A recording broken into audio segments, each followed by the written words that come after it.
This morning we are here at Lake Kyle, so it's where our lions like to stay in this area most of the time. So this morning we are viewing one of our residents' male, or the dominant male on the reserve.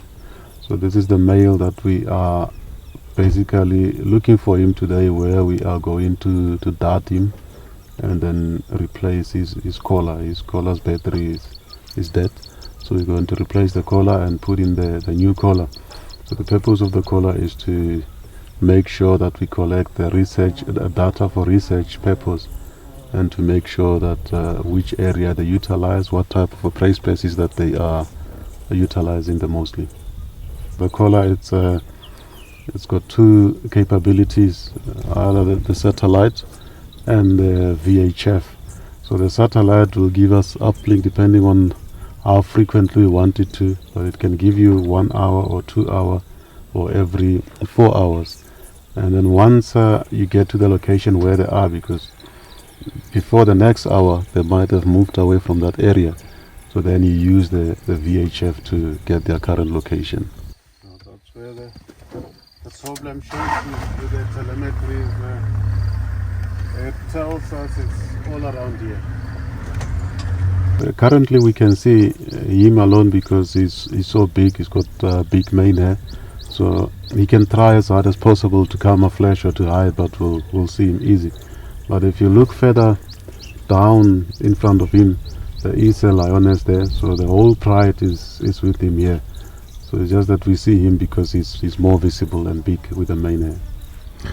What are the challenges that awaits us later today when the darting starts? Biggest challenge here is the terrain, the type of the area where they are. It's tall grass, especially if they all together like this. It's very, very challenging.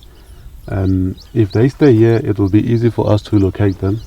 But if they move, then it means we'll have to start looking for them earlier. As you can see, the one lioness it's already moving away. The cub is following.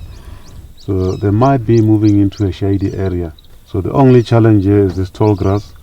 It will be difficult to work on the tall grass like this. So what we might do, we might dart him and load him on the vehicle to move him on a clearer area. Or if we dart him and lionesses move away from him, then it will be easy for us to work.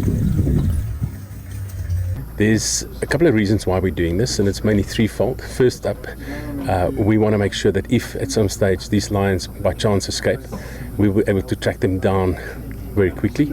We need to mitigate and minimize the risk of human and wildlife conflict.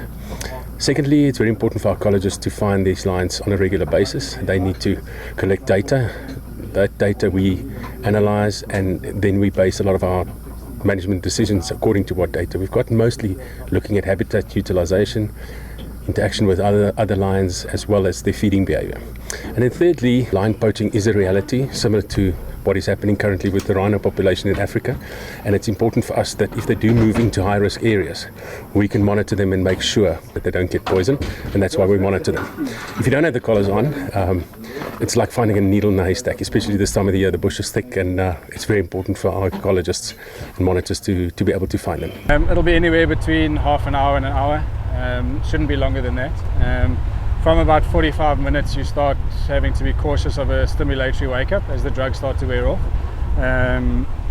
I'll be paying more attention to his depth of anesthesia from 45 minutes on.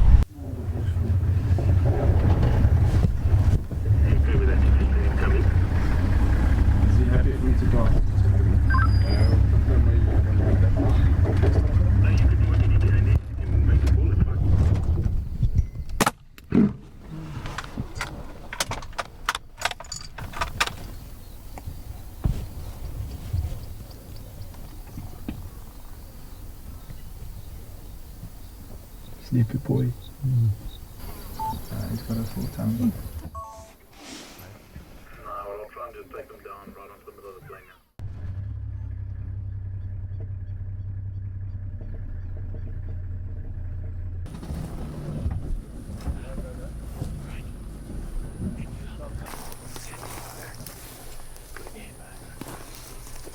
So currently now we've successfully darted the male, and he's now got the new collar.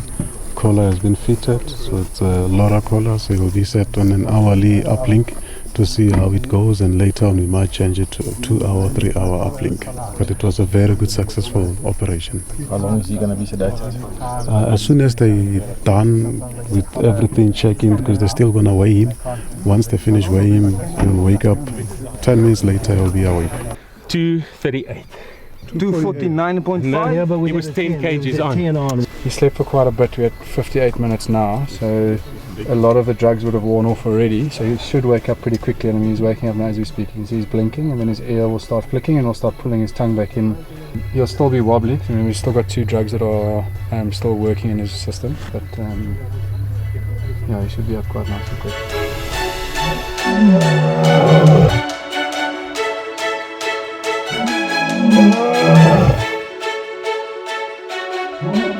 Oh,